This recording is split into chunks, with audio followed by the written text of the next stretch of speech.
Back to Godhead Prabhupada Books 3 Ishopanisad Back to Godhead Volume 03 p.24, 1960, continued from the last issue. World is compared with an ocean and this human body is compared with a sound boat for crossing over the ocean. The Vedic scriptures and the Acharyas are compared with the expert boatsman and the facilities of a human being and other animals are compared with a favorable breeze which can help the boat smoothly plying to the desired destination. And with all these facilities, if a person does not fully utilize the human life for self-realization, such an asura must be considered as an atmaha or the killer of the soul. The killer of the soul is destined to enter into the darkest region of ignorance to suffer perpetually, and here is a warning by the Vedic instruction of Ishopanisad in clear terms. There is the swine, dog, camel, asses etc. in front of us whose economic necessities are as much important as that of our. But the economic questions of these animals and others are solved under nasty conditions while the human being is given all the facilities of comfortable life by the laws of nature, because the human form of life is more important than animal life. And why a man is given better chance of living than the swine and other animals. And why a highly posted government servant is given all the facilities of comfortable life, better than an ordinary clerk. The highly placed responsible officer has to discharge duties of higher responsibility. Similarly, the human being has to fulfill higher duties of life than the animals who are engaged always in the business of hungry stomach. The modern soul-killing civilization has increased the problems of hungry stomach by the laws of nature. When we approach some polished animal of modern civilization, he says that he wants to work for satisfaction of the stomach and there is no necessity of self-realization for the hungry man. But the laws of nature is so cruel that in spite of his eagerness to work hard for stomach satisfaction, there is always the question of unemployment even by denouncing the necessity of self-realization. We are given this human form of life not for hard work like the ass, swine and dog, but to attain the highest perfection of life. If we do not care for this self-realization, it is the law of nature that we have to work very hard even though we do not want to do so. In this age the human being has been rendered to work hard like the asses and the bulls for pushing on hand carts. These are some of the samples of the regions where an asura is sent up to work, revealed by this mantra of the Ishopanisad. If a man fails to discharge his duties as a human being, he is forced to transmigrate in the planets of the name Asura and the degraded species of life to work hard in ignorance and darkness.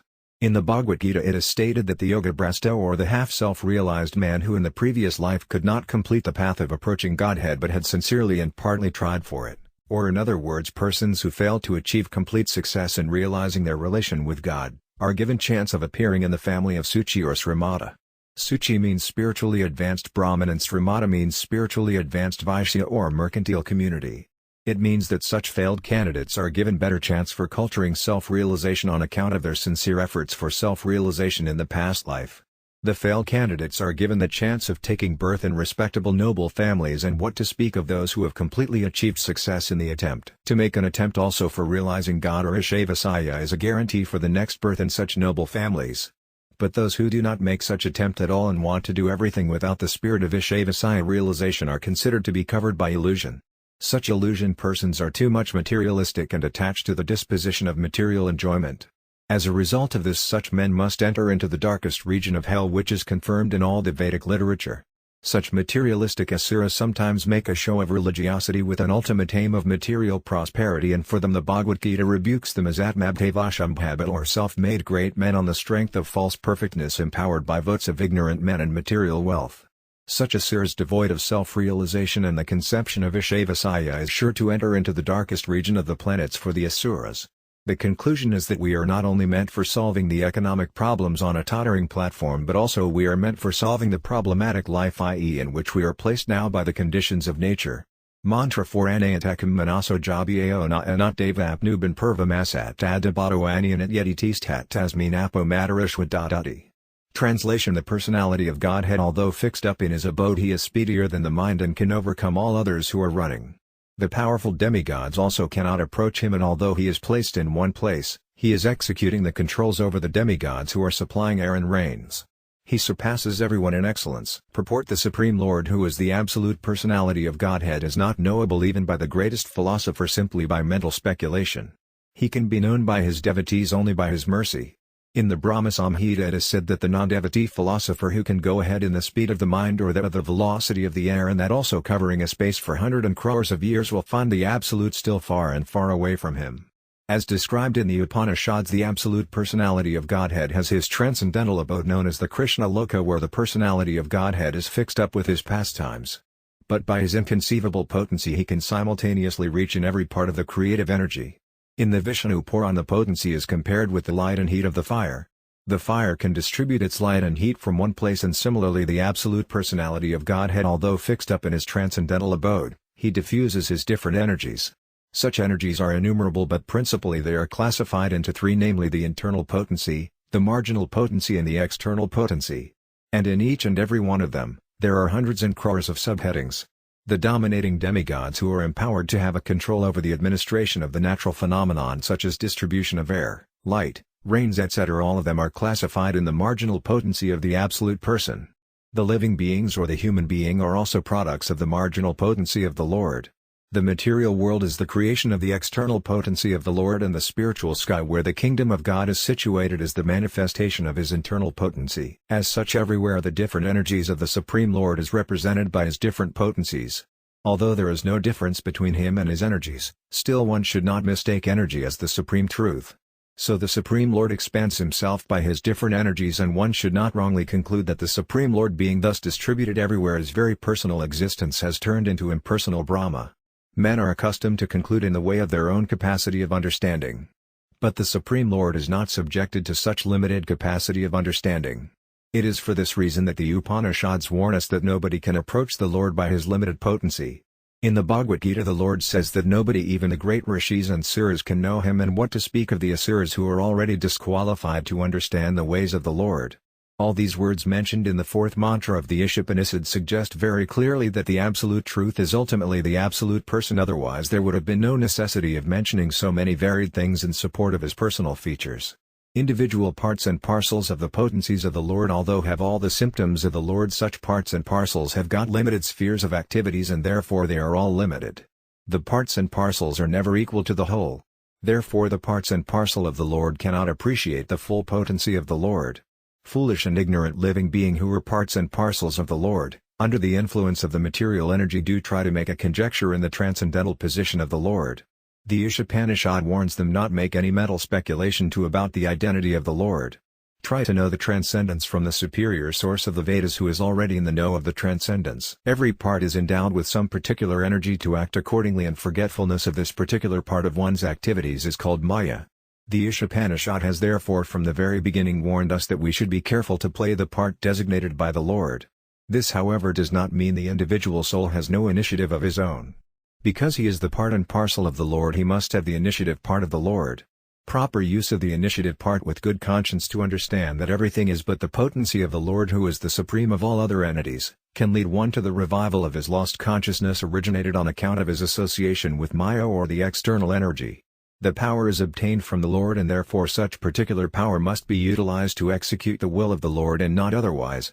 The Lord can be known in such submissive service attitude, and perfect knowledge means to know the Lord in all his features, to know about his potencies and how such potencies are working by his will. These things are exclusively described by the Lord in the Bhagavad Gita, the essence of all the Upanishad.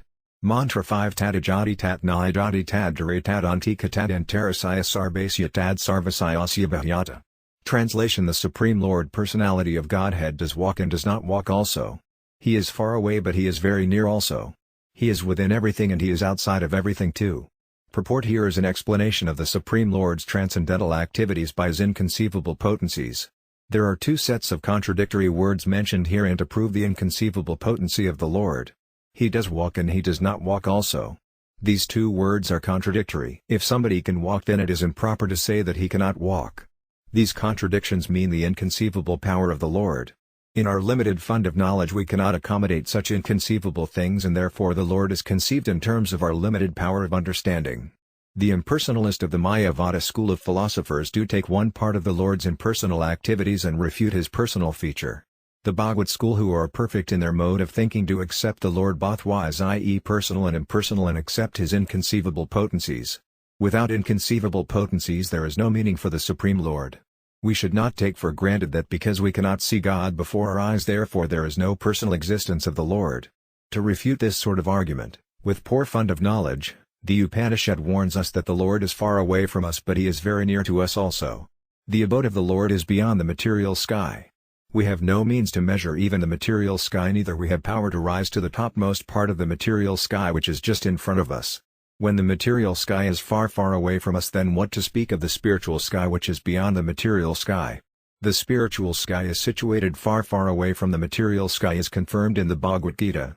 But in spite of the Lord's being so far away, he can at once within less than a second descend before us with a speed more powerful than the mind or the air.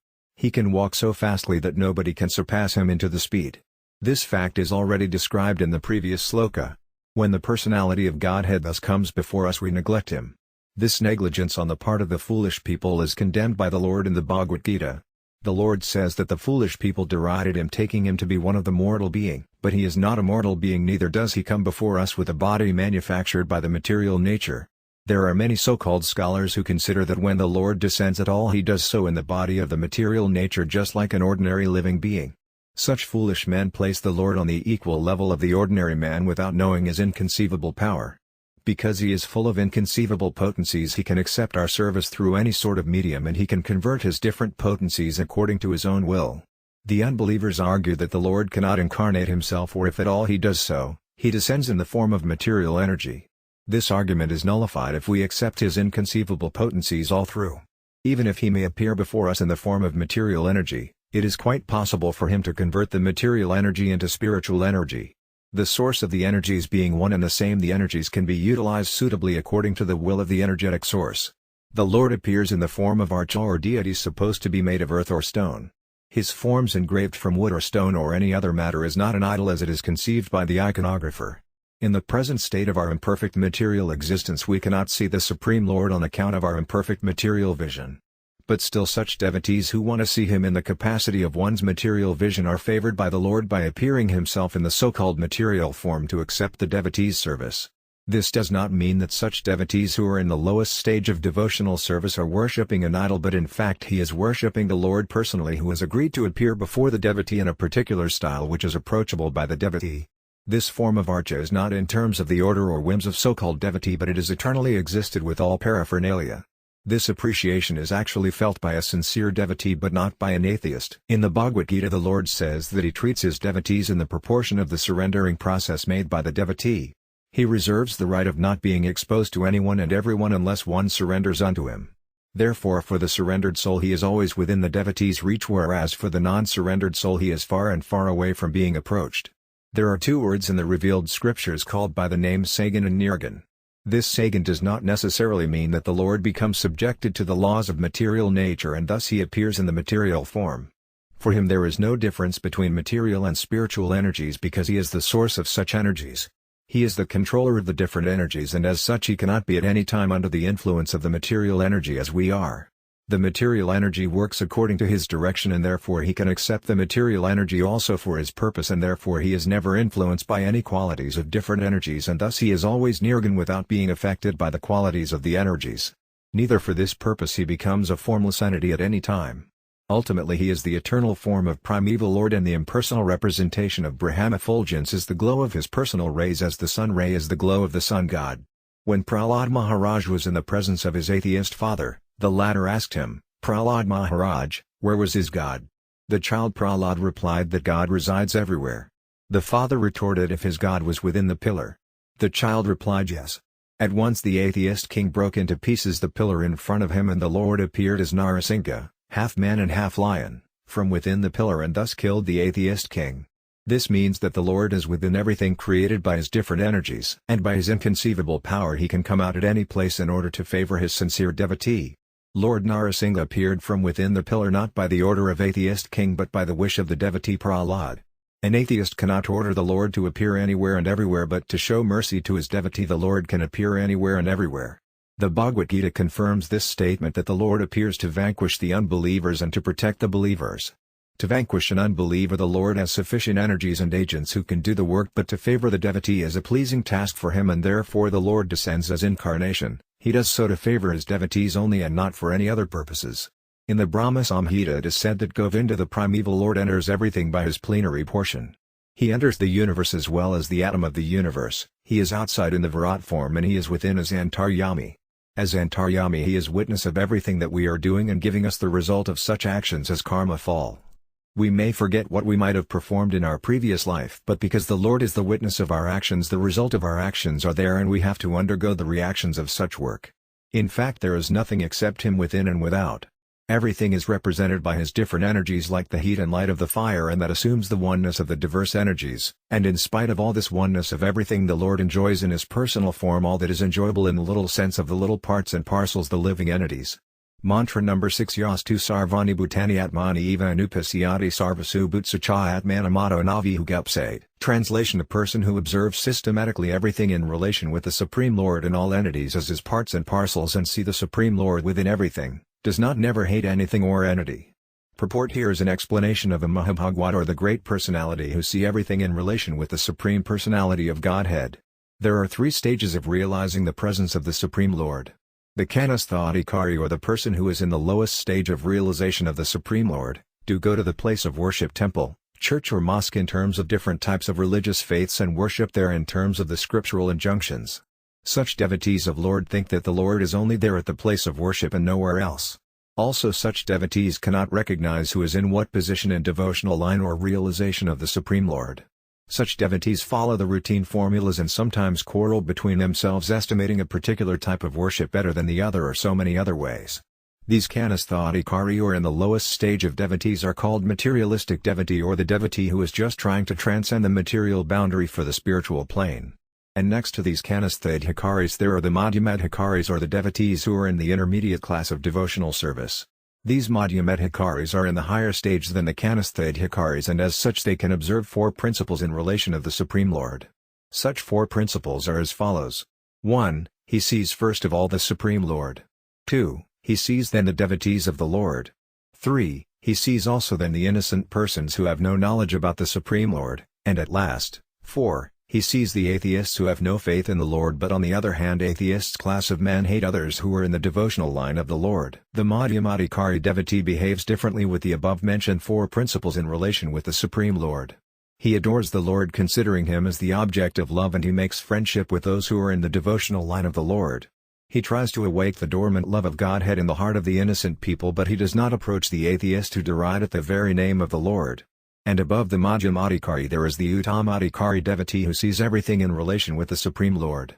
He does not make any particular discrimination between the atheist and the theist, but sees in every one of them the part and parcels of the Supreme Lord. He knows that there is no difference between a vast learned Brahmin and the dog in the street, because both of them are parts and parcels of the Lord, now encaged in different embodiment on account of different qualities of action.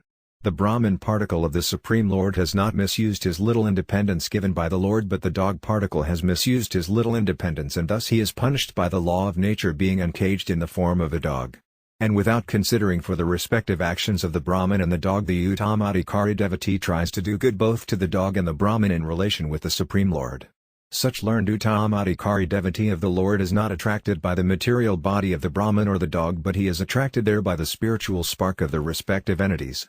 Other who imitate such Uttamadhikari in terms of the outward tabernacle of the dog and the Brahmin, and behaves in terms of the bodily relation only, are false philanthropists. Therefore the conception of universal brotherhood must be learned from the Uttamadhikari devotee of the Lord, and not from a foolish person who has no vision proper of the individual soul and the supersoul plenary part of the Supreme Lord. In this mantra of the Ishopanisad it is clearly mentioned that one should observe by following the previous acharya. Anupasyati is the exact word used in this connection. Anu means by following and pasyati means to observe. One should not try to see things as he sees in the naked eye. The naked eyes cannot see anything and everything properly due to its material defectiveness. One cannot see properly unless one has heard about it from a superior source. The highest superior source is the Vedic statement spoken by the Lord himself, and the truth is coming down from the Lord to Brahmaji, Brahmaji to Narad, from Naradji to Vyasji, and from Vyasji to many of his disciples. Formerly there was no necessity of recording the message of the Vedas in black and white, because the predecessors were more intelligent with sharp memory, and they could follow the instructions simply by hearing once from the speeches of the bona fide spiritual master. At present there are so many commentations on the revealed scriptures, and most of them are not in the line of Sri Vyasdeva. The latest and experienced version of Srila Vyasdeva is the Srimad Bhagavatam, which is the natural commentation of the Brahma Sutra or Vedanta Sutara. Similarly there is the Bhagavad Gita, which is spoken by the Lord himself and recorded by Sri Vyasdeva. So these are the revealed scriptures in nutshell, and any commentation which does not conform to the principles of the Bhagavad Gita or the Srimad Bhagavatam is not authorized. There is complete symmetry between the Upanishads, Vedanta, Vedas and the Bhagavad Gita or the Srimad Bhagavatam. Nobody should therefore try to eschew any conclusion of the Vedas without being instructed from the line of the Vyasdeva or the Sattvata Sampradaya who believe in the personality of Godhead and his diverse energies as it is explained in the present Ishopanisad. Only one who is already in the Brahmabhuta status according to the statements of the Bhagavad Gita can become an Uttamadhikari devotee as described above and can see everyone or every living being as his own brother and not the politicians who are always after some material gain. Imitation of this Brahmabhuta status is to serve the outward body but not to serve the spirit soul. Such imitators have no information of the spiritual world and whether they endeavor to do the limit of activities are within the purview of Uttam only. The Uttamadhikari devotees see to the spirit soul of an entity and serve him in that relation of spirit which includes matter automatically.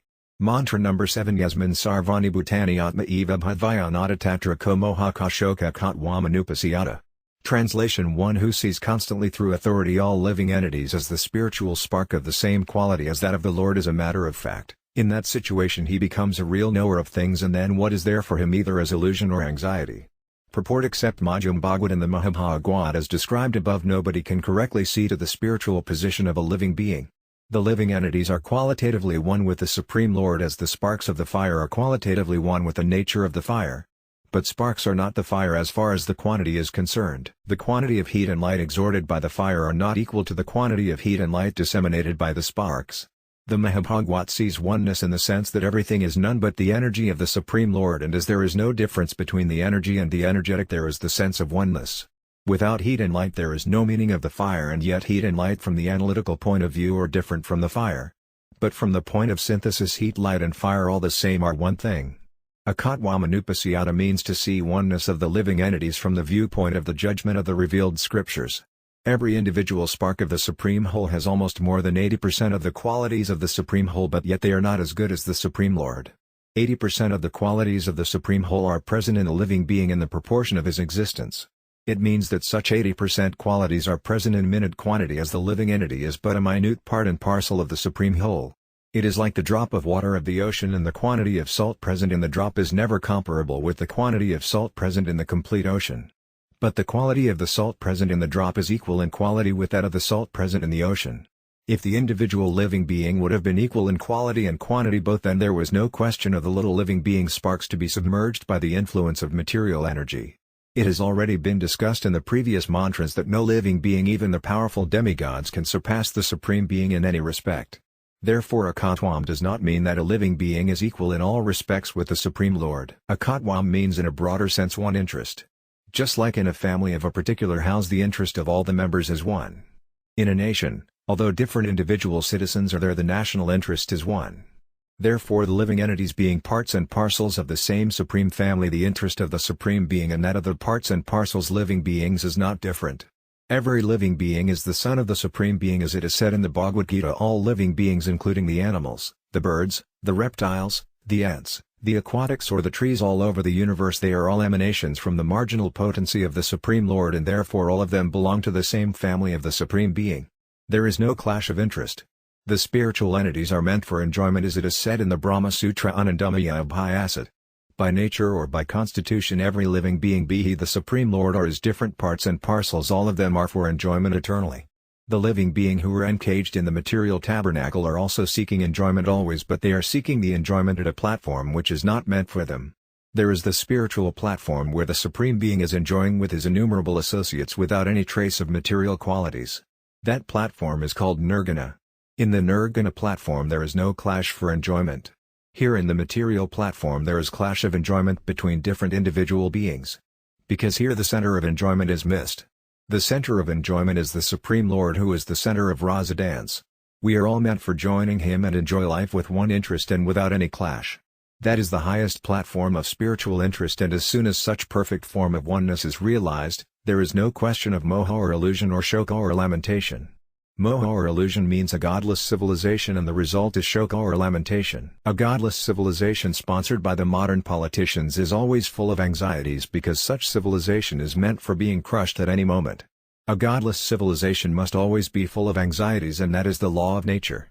Nobody can surpass this law of nature as it is said in Bhagavad Gita. Only those who surrender unto the lotus feet of the Supreme Lord can overcome the stringent laws of nature. If therefore we wish to get rid of all sorts of moha and shoka and also want to bring in oneness of all diverse interests, We must bring in God or the Supreme Lord within all our activities. The result of our activities must go to serve the interest of the Lord and not for any other purpose, and by serving the interest of the Lord only we can feel the Atmabhuta interest. Atmabhuta interest is mentioned here in the Ishopanishad and the Brahmabhuta interest mentioned in the Bhagavad Gita. Both are one and the same thing. The Supreme Atma is the Lord himself and Minute-atmas are the living entities. The Supreme Atma or the Paramatma maintains alone all other individual Minute-atmas, because the Supreme Lord wants to derive pleasure out of such affection. The Father extends himself by his children and maintains them to derive a family pleasure. It is essential that the children of the Father must be obedient to the will of the Father, and thus the whole family affairs run on smoothly in one interest of pleasing atmosphere. Exactly the same thing is transcendentally arranged in the Brahma family of the Param Brahma. The Param Braham is as much a person as the individual entities are. None of them are impersonal, and such transcendental personalities are full of transcendental bliss, knowledge and life eternal.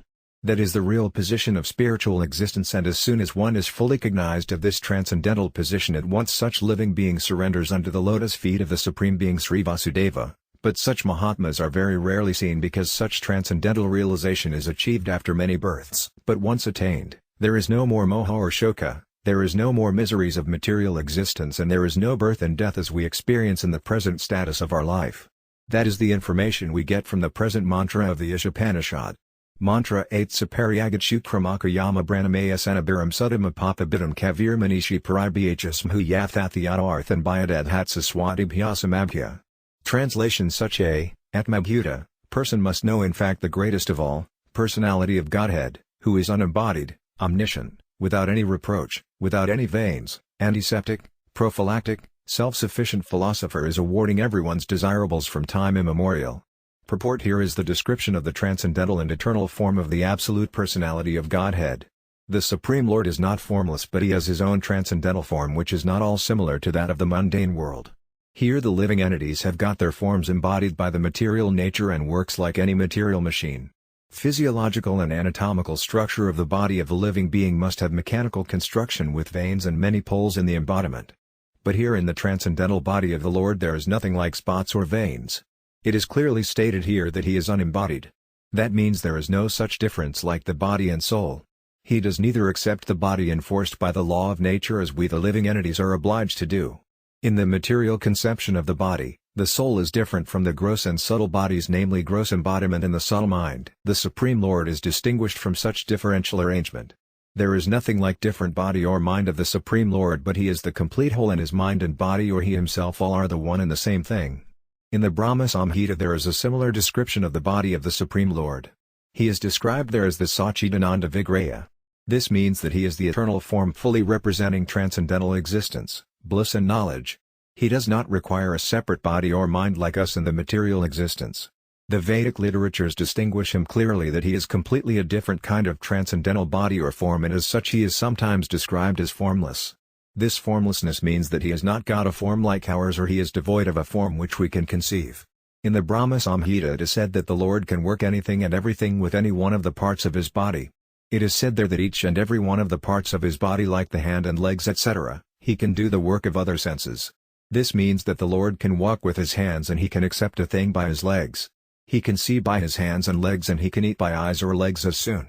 In the Shruti mantras it is said that he has no hands and no legs like us, but he has got a different type of hands and legs by which he can accept all that we offer to give him, and he can walk faster than any one of us anywhere and everywhere. These things are confirmed in this mantra of the Ishopanishad by using the words like omnipotent. The Lord Sri Vigraya, which is installed in the temples by the authorized acharyas who have realized the Lord in terms of the mantra number 7, is also non-different from the original form of the Lord. The original form of the Lord is the form of Sri Krishna. Sri Krishna expands himself by unlimited number of forms like Valadeva, Rama, Nrsimha, Bara, Kurma etc., and all of them are one and the same personality of Godhead. Similarly, the Archa Vigraya which is worshipped in the temples is also like the forms of other expanded Vigrayas or forms of the Lord. By worshipping the Archa Vigraya of the Lord, one can at once approach the Lord, who accepts the service of the devotee by his omnipotent energy without any reproach. The Sri Vigraya of the Lord descends by the requests of the acharyas and works exactly in the original way by his omnipotent energy without the least difference. Foolish people who have no knowledge of these mantras of the Ishopanishad or any other Shruti mantras consider that the Sri Vigraya who is worshipped by the pure devotees is made of material elements. To the imperfect eyes of the foolish people or the Kanasthadhikaris the Sri Vigray Archamurti is considered as material. But such persons with poor fund of knowledge do not know that the Lord being omnipotent and omniscient he can transform matter into spirit and spirit into matter as he desires. In the Bhagavad Gita the Lord regrets the fallen condition of the men with poor fund of knowledge who consider the body of the Lord, as he descends like a man, with reproach. Such poorly informed person does not know the omnipotency of the Lord. To the mental speculators therefore the Lord does not manifest himself in fullness. The Lord is appreciated in the proportion of surrender only because the fallen condition of the living being is made possible as soon as there is forgetfulness of the relation of the living being with the Lord. In this mantra as well as in many other mantras of the Vedas it is clearly mentioned that from time immemorial the Lord is supplying, to be continued,